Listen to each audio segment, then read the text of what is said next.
ब्राह्मण ने कहा, सुनो महाराज जी, यह प्रवचन देना तो मुझे भी बहुत आता है, मैं भी पढ़ा लिखा हूँ। अरे आप बाबा बैरागी बेटे का सुख जानते ही क्या हो। छोटे छोटे बच्चे पापा पापा कहते हैं, तुतला तुतला कर मीठी मीठी बातें करते हैं, तो इतना आनंद आता है, कानों में रसगुल्ला सा घुल जाता है। उस तोतली बाड़ी सुनने के लिए मेरे कान कब से तरस रहे हैं। मुझसे कोई बात करने वाला बालक ही घर में नहीं है, घर में नहीं है। गृहस्थम सरसों लोके पुत्र पौत्रे समन्विताहम। छोटे छोटे बच्चों की किलकारियों से गूंजते हुए घर गृहस्थी का आनंद ही कुछ अनोखा होता है। मुझे आपका कोई प्रवचन नहीं सुनना है, मुझे तो बेटा चाहिए, मुझे तो बेटा चाहिए।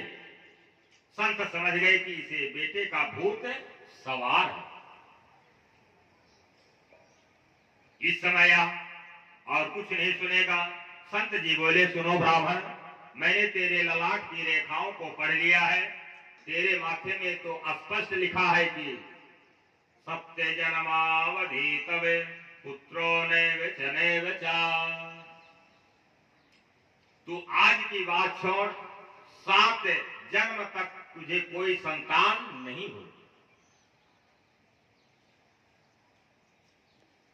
इतना सुनते ही ब्राह्मण का दुख 7 गुना हो गया। जोर से सिर उठाकर संत जी के चरणों में पटका। संत जी घबरा गए और अरे ब्राह्मण क्या कर रहे हो, मर जाओगे। ब्राह्मण ने कहा, मरने तो मैं बैठा ही था, मैं अपने दुख से वैसे ही मर रहा है। आपने दुख दूर करने की जगह 7 गुना और बढ़ा दिया, 7 गुना और बढ़ा दिया। मैं तो इसी जन्म के लिए रो रहा था, आपने 7 जन्मों का हिसाब और सुना दिया। अब तो मुझे बेटा दो महाराज, नहीं तो दूसरी बार इतनी जोर से सिर पटकूंगा कि मेरे तो प्राण ही निकल जाएंगे, मैं तो निश्चित मर ही जाऊंगा। पर आपको भी जरूर ब्रह्म हत्या लगेगी। मुझ ब्राह्मण का जो भी कष्ट है उसके कारण आप बनेंगे। संत जी की धड़कन तेज हो गई। हे भगवान, या व्यर्थ ही ब्रह्म हत्या मोल ले ली हमने। अब यह कहता है कि इसके मृत्यु का कलंक हमें लगेगा। भाई मैंने क्या किया, तेरा सोच विचार कर। संत जी ने कहा, सुनो, ऐसा ना करो भैया। जब विधाता ने तुम्हारे ललाट पर संतान योग नहीं लिखा तो मैं कहां से दूंगा। ब्राह्मण बोला, कहीं से भी दो महाराज, मुझे इतना विश्वास है कि संतों के वचन पर विधाता को भी विचार करना पड़ता है। संत चाहे तो विधाता के विधान को पलट दे। संत जी समझ गए कि आज छोड़ने वाला नहीं है। तुरंत भगवान का नाम लेकर एक पल क्या देते हैं, फल। फल ब्राह्मण के हाथ में थमा दिया, फल ब्राह्मण के हाथ में थमा दिया। इदं से पत्न्याम तथा पुत्रो भविष्यति। या फल लेकर जाओ और अपनी धर्म पत्नी को खिला देना, अपने धर्म पत्नी को खिला देना। मुझे विश्वास है कि प्रभु ने चाहा तो निश्चित उसको बेटा हो जाएगा। बस इतना सुनते ही ब्राह्मण खुशी के मारे उछल पड़ा। बस बस महाराज, बन गया काम। अब तो जल्दी बतलाइए, कुछ नियम तो नहीं पालने पड़ेंगे जो फल दे दिए हैं आप, उन्होंने नियम तो ना करे करी। संत बोले, नहीं नहीं नहीं, नियम तो कुछ केवल खास नियम ज्यादा नहीं है, एक समय भोजन करना। क्या कहते? एक समय भोजन करना, पवित्रता से रहना, जीवों पर दया करना, किसी से लड़ाई झगड़ा ना करना। यह सब 2-4 नियम यदि तुमने ठीक से पालन किए तो बहुत सुंदर बेटा हो जाएगा। सुनते ही ब्राह्मण ने संत जी को साष्टांग दंडवत प्रणाम किया और फल हाथ में लेकर घर को दौड़ लगाई। घर आकर आत्मदेव ने अपनी पत्नी से कहा, अरे सुनती हो, देखो क्या सुंदर सुस्वादु फल लाया हूं, जल्दी से पालो, खा लोगी तो बेटा हो जाएगा। ब्राह्मणी बड़ी चक्कर में पड़कर बोली, यह फल किसने दिया? महाराज तो आत्मदेव ने पूरी कहानी सुना डाली, संत जी ने दिए। अब दुधुली ने सोचा, भगवान जाने किसने दिया होगा, कौन सा मंत्र पढ़ा होगा, कोई मेरे ऊपर जादू टोना तो नहीं किया होगा। मैं तो बहुत विचार की ही काम करती, इसी इनकी तरह आंख मूंद कर विश्वास नहीं करती। पंडित जी से फल तो ले लिया, पर ब्राह्मणी बोली, महाराज आप अपना काम करो, मैं अभी शुद्ध पवित्र होकर पूजा पाठ करके तब खाऊंगी। यो समझा बुझा दिया फल देकर पंडित जी तो चले गए और आस पड़ोस के मित्रों को कहानी सुनाने लगे। देखना, आज से 9 महीने बाद हमारे घर में भी किलकारियां गूंजेगी, किलकारियां गूंजेगी। अब उधर देवी जी फल लिए बैठी है, हे भगवान खाऊं कि ना खाऊं, जो फल मिला है तो खाऊं कि ना खाऊं। इतने में पड़ोसी आ गई और बोली, बहन दुधुली, या बैठी बैठी क्या सोच रही है? दुधुली ने पूरी कहानी तुरंत ही सुनाते हुए कहा कि बहन, मैं बड़ी झंझट में पड़ गई, आज मेरी समझ में ही नहीं आ रहा है इस फल को खाना चाहिए कि नहीं। पड़ोसी ने कहा, इसमें सोचने की क्या बात, तेरे भाग्य खुल गए, जो संत की कृपा से फल मिला, संत की कृपा से फल मिला। फलवचेणं गर्भं स्याद गर्भेण दरेवृततः स्वल्पं भक्ष्यं ततो शक्ति गृह कार्यं कथं भवेत्। दुधुली बोली, मैंने सचमुच फल खा लिया तो मैं गर्भवती हो जाऊंगी, और कहीं सचमुच गर्भवती हो गई तो यह बता कि जब मेरे पेट में बच्चा होगा तो मेरा भोजन कम नहीं हो जाएगा,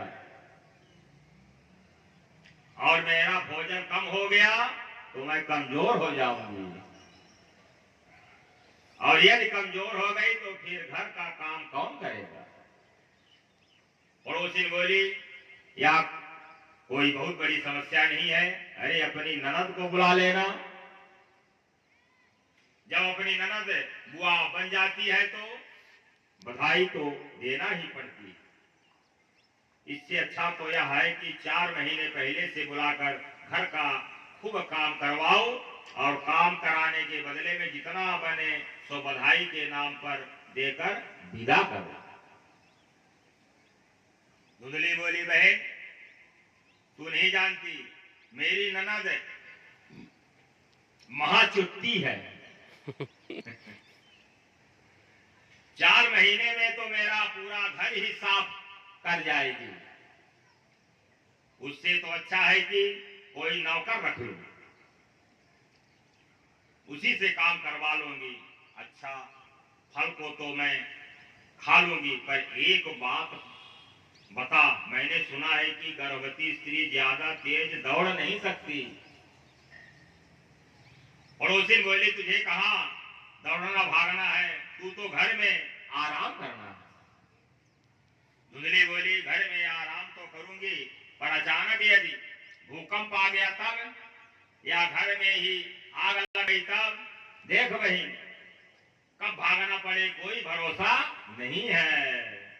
और कुछ भी दुर्घटना हुई तो सब तो भाग के अलग खड़े होंगे और मरना तो मेरा होगा, मैं कैसी भागूंगा। देवा घाटे ब्रजेद ग्रामे पलायिते गर्भरे कथम। पड़ोसी बोली, हे भगवान, तू क्या उटपटांग बातें सोच रही है? यह सब सोचना बंद कर और भगवान का नाम लेकर फल खा ले। अच्छा भाई, तू कहती है तो अब मैं खा ही लेती। तू कहती है अब खा ही लेती। पर एक बात और बता, मैंने ऐसा सुना है कि श्री सुखदेव जी महाराज मां के पेट में 12 साल तक रहे। 12 साल तक रहे। क्या यह बात सत्य है? पड़ोसी बोली, हाँ बहन, सुना तो मैंने भी ऐसा ही है। धुंधली बोली, हे भगवान, कहीं मेरा बेटा तो 2-4 भी साल रह गया तो तदा में मरणम भवेत, मैं तो बिना मौत के मर जाऊंगी। देख बहन, पहले तो बालक को जन्म देने में ही समझो कि मां का ही दूसरा जन्म होता है, और जन्म सकुशल हो जाए तो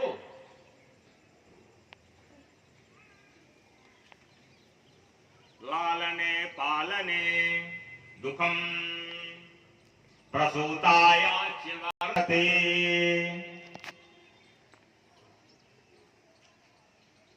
बालक के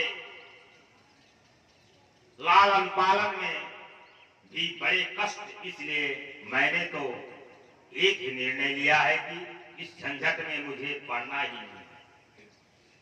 पड़ोसी ने कहा, तेरी बुद्धि में जो आवे सो कर इस प्रकार और समझा कर, वह तो परेशान होकर बेचारी चली गई। पर एवं कुतर्क योगेन तत्फलम निभक्षितम। धुंधली ने इतने कुतर्क किए कि अंत तो गत्वा उस फल को खाया ही। पतिदेव लौटकर शाम को आए और पूछा, देव फल खा लिया? धुंधली ने झूठ बोलकर पंडित जी को संतुष्ट करते हुए कहा, हाँ महाराज, वह तो तभी खा लिया था। दूसरे दिन इसकी छोटी बहन मिलने आई। धुंधली बोली, अरे बहन, तू खूब आई है, आज मैं ऐसे चक्कर में फंसी हूं, तू मेरा कुछ समाधान कर। धुंधली ने पूरी कहानी अपनी बहन को सुना दी। अब छोटी बहन यही चाहती थी कि इसके कोई भी ना हो। मेरे कई बच्चे हैं, एक बच्चा इसे दे दूंगी तो इसका माल मेरा हो जाएगा, जो संपत्ति है ये सब मेरा हो जाएगा। छोटी बहन ने और माथा खराब कर दिया। हे बहन, बातों में मत आना, यह बाबा बैरागी दुनिया को पागल बनाते फिरते हैं। फल खाने से भी कहीं बेटे होते हैं, सब बकवास है। अरे तुझे थोड़ी सी भी सच्चाई मालूम पड़ती हो तो इस फल का प्रयोग तू अपनी गाय पर क्यों नहीं करती? बरसों से यह गैया तेरे घर में बंधी है। उस गाय को फल खिला दे अब देखे क्या होता है। और तू अपनी चिंता मत कर, मैं इस समय गर्भवती हूं। अब की बार जो मेरे बच्चा होगा वह तेरा होगा, तुझे ही दूंगी। रही बात पतिदेव की तो थोड़ा पैसा दे देना, मैं उनका मुंह बंद कर दूंगी। किसी को कानों कान भनक नहीं पड़ेगी, तुझे कोई कष्ट नहीं होगा, बेटा का बेटा मिल जाएगा। अरे मुझ में तुझ में कोई अंतर है क्या बहन? दुधली छोटी बहन की बातों पर प्रसन्न हो गई। बहन बहन हो तो तेरी जैसी, तूने मेरी सारी समस्याएं क्षण में दूर कर दी। अपना बेटा जरूर दे देना। उसने बहन की बातों में आकर अपनी गाय को चुपचाप फल खिला दी। पतिदेव को विश्वास दिलाती रही, महाराज मुझे बहुत फायदा हो रहा है, पंडित जी बड़े भोले भाले प्रसन्न हो रहे हैं। और कालांतर में छोटी बहन के बेटा हुआ। उसने रात में आकर धुंधली को सौंप दिया। धुंधली ने वह बच्चा गोद में लेकर अपने पतिदेव को दिखा दिया, देखो महाराज मुझे बेटा हुआ है। भोले भाले पंडित जी खुशी से नाचने लगे। उसके ठीक 3 माह बाद जिस गाय को फल दिया था उस गाय के भी बेटा पैदा हो गया। परम सुंदर कनक कांति उस बालक की थी। सर्वांग सुंदरम दिव्यम निर्मलम कनक प्रभम। गांव वालों को पता चला तो देखने वालों की भीड़ लग गई। पंडित जी बधाई हो, भगवान देते हैं तो छप्पर फाड़ कर देते हैं। कहा तो एक बेटा नहीं था, अब देखो तो गाय ने भी बेटा दे दिया, 2 बेटे हो गए।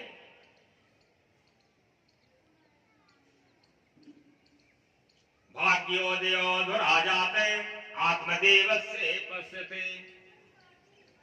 धिन्वावालम प्रसूतस्तु देव रूपे कौतिकम। विधाता का कौतुक तो देखो, एक गाय ने मानव पुत्र को जन्म दिया। हमारे पंडित जी का तो भाग्योदय हो गया। लोगों ने खूब बधाइयां दी, बड़ा भारी उत्सव मना। पंडित जी ने नामकरण संस्कार किए। गाय के पुत्र के काम गाय जैसे, इसलिए इसका नाम गोकर्ण रखा। अपने बेटे का बढ़िया सा नाम सोच रहे थे कि धुली खड़ी हो गई। सुनो जी, 9 महीने कष्ट में हो गए हैं तो नाम भी मैं ही रखूंगी, नाम भी मैं भी रखूंगी। अच्छा बताओ क्या नाम रखना है? धुंधली बोली मेरा नाम धुंधली, तो मेरे का नाम धुंधकारी होना चाहिए। मेरे बेटे का नाम धुंधकारी होना चाहिए। ठीक है देवी, इच्छा धीरे धीरे